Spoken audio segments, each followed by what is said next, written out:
Porque Jacó, quando nasce, ele nasce agarrado no calcanhar do seu irmão, eles vão falar assim, não, o nome desse aqui é Jacó. Por quê? Jacó significa aquele que agarra o calcanhar. Aquele que aproveita a oportunidade. Aquele que dá o calote, dá o bote. E Jacó vai ser definido assim. E durante a vida de Jacó, ele vai cometer atitudes que vão condizer com aquilo que as pessoas dizem a respeito dele. Então ele engana o seu irmão, por exemplo, e ele sai. E qual é o momento que a identidade de Jacó vai mudar? Quando Jacó tem um encontro com Deus, em Peniel, no Val de Jaboque. E quando Jacó tem esse encontro com Deus, Jacó muda de identidade, Jacó Uma muda de noite de nome. oração não é capaz de fazer. Exato. Então Deus fala assim, como é que é seu nome? Quem que é você? Ele vai dizer assim, Jacó. O que ele está dizendo? Eu sou aquele que agarra pelo calcanhar.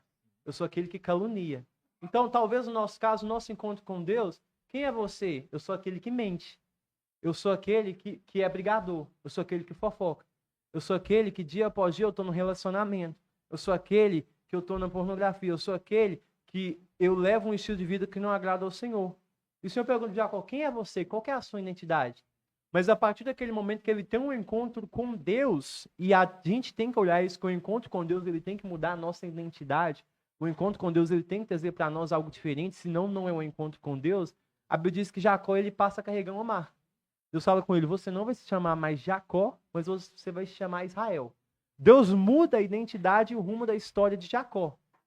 Porque lutaste com Deus prevalecer, mas Jacó vai levar uma marca. A Bíblia diz que o anjo vai tocar na coxa de Jacó, e Jacó vai sair mancando. Jacó, ele perde a capacidade de andar como ele andava. Zaqueu, quando que a Bíblia diz que entra a salvação na casa dele? Quando ele tem o arrependimento dele vai tirar muitas das coisas que ele roubou dos outros. Então a gente vai vendo pessoas que ao longo da Bíblia, os discípulos, Jesus dizia, segue-me. Eles deixavam pai, mãe, eles deixavam tudo. Então a renúncia das nossas vidas é deixar a nossa vontade para cumprir a vontade do Senhor. E isso é todos os dias. É deixar o nosso querer, é deixar os nossos desejos, as nossas vontades, para seguir o que o Senhor tem para nós. Porque se nós dizemos que a gente tem um encontro com Deus, que a gente serve com o Senhor, isso deve gerar em nós marcas. As pessoas elas têm que olhar para nós e têm que ver, opa, ele deixou pai, mãe e a pescaria para seguir Jesus. Agora ele é um pescador de homem. Opa, ele teve um encontro com Deus. Agora ele está mancando. Opa, então, o nosso encontro com Deus ele tem que mostrar algo para as pessoas. E o que vai definir isso? A nossa renúncia. É a gente não se assentar em qualquer mesa. É a gente não partilhar de qualquer assunto. É a gente não fazer aquilo que o mundo faz. Isso é uma renúncia. As pessoas elas vão ver a diferença em nós pelas nossas atitudes. E é difícil. Hernanes Dias Lopes fala, né, que nós somos justificados diante de Deus por meio da fé.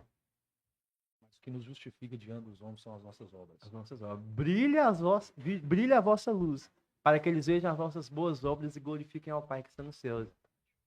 Falando em personagem bíblico aí, por exemplo, exemplos que a gente tem, além aí de Jacó que você citou, Zaqueu, tem outros personagens bíblicos, por exemplo, que passou por isso, né, que mexe tanto com você, que te ensinou, né, por exemplo, que você pode estar falando aí.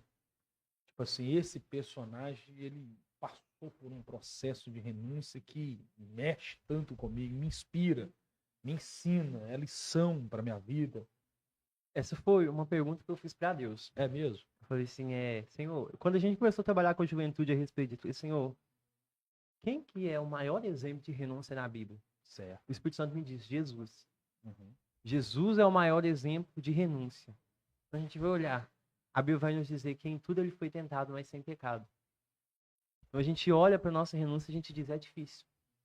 É difícil eu não adulterar. É difícil eu não mentir. É difícil eu não roubar. É difícil eu não julgar no tigrinho. É difícil eu renunciar a essas músicas que não agradam ao Senhor. É difícil eu não ter uma relação antes do casamento. É difícil eu não namorar, eu não ficar com a pessoa do mesmo sexo. É difícil eu não mentir. É difícil eu não praticar esse pecado. Só que a Bíblia vai dizer que Jesus em tudo foi tentado, mas sem pecado. Então, opa, se isso que eu estou passando, Jesus passou sem pecado, ele vem para nos dizer, você também consegue. Por isso que a Bíblia vai nos dizer que nós não temos um sumo sacerdote que não possa se compadecer de nós, porque em tudo ele foi tentado. Então Jesus ele olha para nós, o maior exemplo de renúncia. Jesus ele olha para nós e ele fala assim, olha, eu consegui. Então você consegue. Então por que muitas das vezes nós não conseguimos? Porque nós não seguimos o exemplo de Jesus. E eu nem creio que essa foi a maior das renúncias de Jesus. Então eu gosto de destacar 3 renúncias de Jesus. Gosto de destacar não, eu nunca falei muito sobre isso, mas A primeira eu coloco assim, a renúncia, a Bíblia vai falar de concupiscência da carne, dos prazeres deste mundo. A segunda renúncia foi se despir da sua glória. A Bíblia diz, tende em vós o mesmo sentimento que houve em Cristo Jesus, porque mesmo sendo Deus, não levou em consideração ser igual a Deus. Então a gente está aqui, a gente está sofrendo e a gente vai dizer assim, eu quero a morte. Senhor, eu quero o céu. A gente canta, Maranata, a hora vem. Então a gente tem um vislumbre da glória de Deus num culto, no quarto de oração, e a gente quer ver isso todo dia. Então a gente observa para Deus, que foi criado na eternidade junto com o Pai, ele tem que se despir da sua glória. Ele tem que nascer como homem, ele tem que sofrer sono, sofrer fome, sofrer cansaço, sofrer tentação. Isso para mim é uma grande renúncia. Estado de humilhação. Humilhação, ele se humilhou. Então a Bíblia vai chamar Jesus de homem de dores. Então o Deus que está no céu, o verbo que está no início da criação com Deus, ele se encarna para se tornar um homem de dores. Isaías vai dizer, ele foi moído pelas nossas transgressões. A gente vai ver Jesus sendo cuspido, chicoteado. Isso é renúncia. Verdade. Nós não faríamos isso, quem dirá Jesus? Imagina Jesus no céu. Nós não temos que abrir mão do que Jesus teve que abrir mão. Esse dia eu estava só pegando um gancho nessa palavra sua, estudando sobre cristologia. E a questão é o seguinte, você já parou para pensar que todo sofrimento que Jesus enfrentou, ele, no caso, tinha uma intensidade em dobro, era mais do que qualquer ser humano? Por quê? Pelo fato dele ser Deus, pelo fato dele ter, né, mesmo sendo Deus, não teve por usurpação ser igual a Deus, e tabernaculou em carne, ele veio como homem, na condição de homem, no estado da sua humilhação. E a questão é o seguinte, Jesus, ele é perfeito em tudo, ele foi perfeito em tudo, em pensamentos, em palavras, em comportamento, em atos. E o negócio é o seguinte, por exemplo, nós seres humanos que somos falhos, né? Nós que somos pecadores, quando nós somos desprezados, rejeitados, isso nos causa dor. Agora imagina um ser perfeito, que não fez mal a ninguém. Você está me entendendo? Porque a gente vê que Jesus tinha contato com pecadores. Jesus comia com pecadores. Jesus era igual eu, estava sentado com pecadores. Né? Você já parou para pensar o quanto isso para ele, a gente foi olhar na condição de Deus, quanto isso é humilhante? Porque às vezes nós cristãos, que estamos com uma vida em santidade, por exemplo, quando a gente convive ao redor de pecadores, de pessoas ímpias, de pessoas escravizadas pelo pecado, né, de palavras ímpias, palavra torpe, aquilo pra gente não é dolorido. Sim. Ter que conviver com aquilo no trabalho. Nossa, meu Deus do céu, vou ter que ir até 5 horas do lado dessa mala, só falando de pecado. Escravizado por todo tipo de pecado. Imagina Jesus. A gente vai ver, por exemplo, vamos ver os discípulos que levavam uma vida assim ao lado do mestre, uma vida reta. Jesus olha para eles e fala assim, geração incrédula, até quando eu terei de suportar vocês? Por causa de quê? Por causa da falta de fé. Então imagina Jesus sentado no meio de pecadores, por causa do sentimento de Jesus, né? E a gente vê também o sofrimento de Jesus, por quê? Porque Jesus é Deus encarnado. Sim. Então a gente vê Jesus sofrendo, vendo também o que aconteceu com a humanidade. Não foi daquele jeito que planejou. Então Jesus olha ali para Lázaro, morto há 4 dias, Jesus olha e vê o contexto, a consequência do que o pecado trouxe, é a morte. Jesus olha, vê todo mundo chorando, vê a degradação da humanidade, vê o que está acontecendo e fala. E Jesus chora. Jesus chorou. Então, Deus chorou. Então, Jesus está ali naquela tristeza pelo quê? Pelo que acontece com a humanidade. A Bíblia diz que na presença do Senhor, Salmo 16, há delícias perpétuas, a alegria abundante. Jesus desce de um lugar de completo gozo, satisfação e alegria para habitar aqui na terra. Isso é uma renúncia. Verdade, mas com certeza. A que eu considero ser a maior das renúncias de Jesus. O maior exemplo. A maior das renúncias de Jesus é estar afastado de Deus por um tempo. Por quê? A Bíblia diz que Jesus ele toma do cálice da ira de Deus. Quando Jesus está orando ali, naquele momento de angústia, Jesus fala, minha alma está angustiada até a morte. Pai, se possível, passa de mim este cálice. Mas todavia seja conforme tu queres. Eu não creio que esse cálice falava de sofrimento. Eu creio que ali esse cálice falava do sentimento de Jesus, da separação de Deus por causa do nosso pecado. Então Isaías 59 vai dizer, eis que a mão do Senhor não está encolhida, nem os seus ouvidos agravados para que não possa ouvir. Mas as vossas iniquidades fazem separação entre vós e vosso Deus. O que separa o homem de Deus? O pecado. Certo. Naquela cruz, o nosso pecado está descarregado em cima de Jesus. Então Jesus olha para o céu e fala, Deus meu, por que me desamparaste?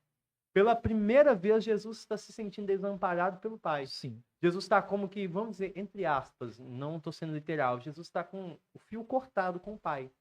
Aquilo, para mim, eu creio que é a maior renúncia de Jesus. A maior dor que ele enfrentou. Então, Sem sombra de dúvida. tem até uma canção que vai dizer assim, uma canção minha, na verdade, não há maior castigo que viver sem a tua presença. E o que é pior do que perder o teu espírito.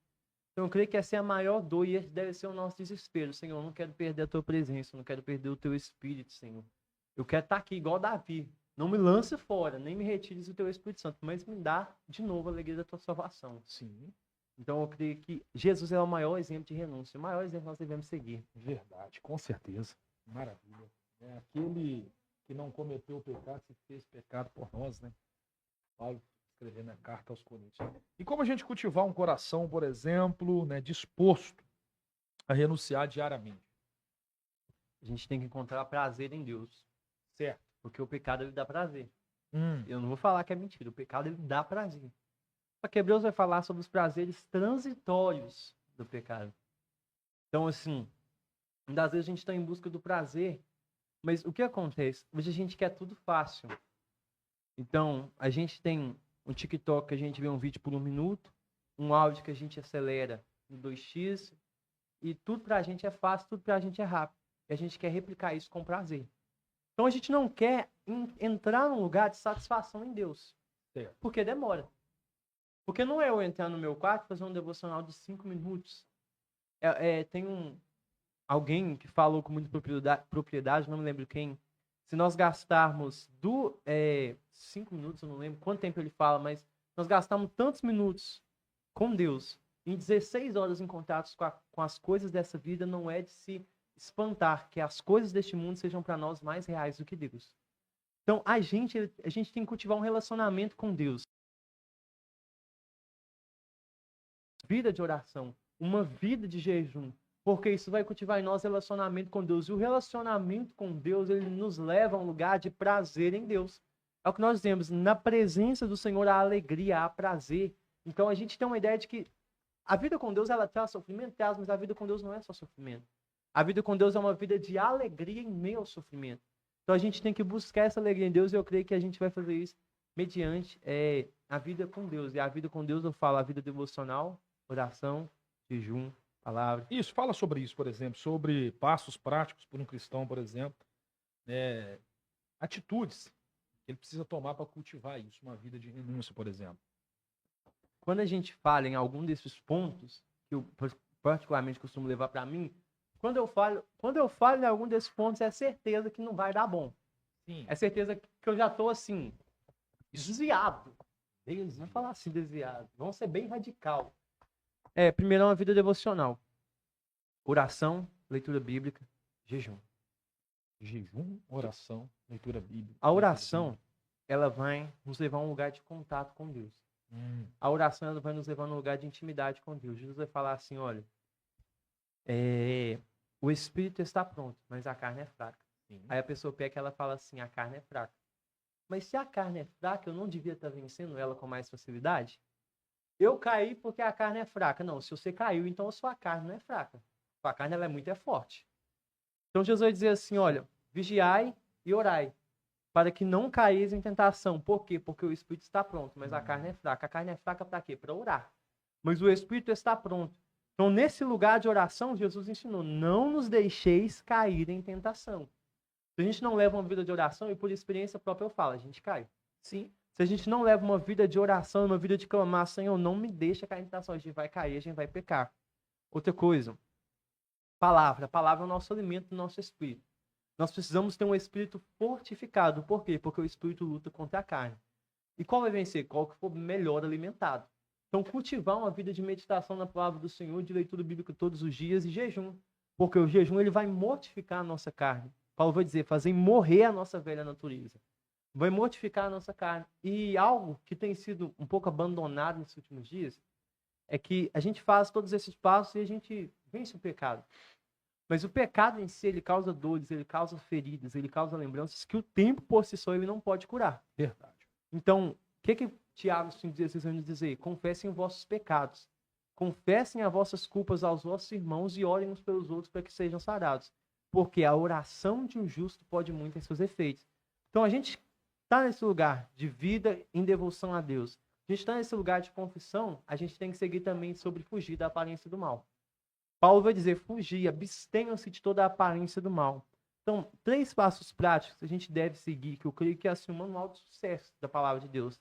Vida devocional, fuga do pecado e uma vida de comunidade, confissão com os irmãos.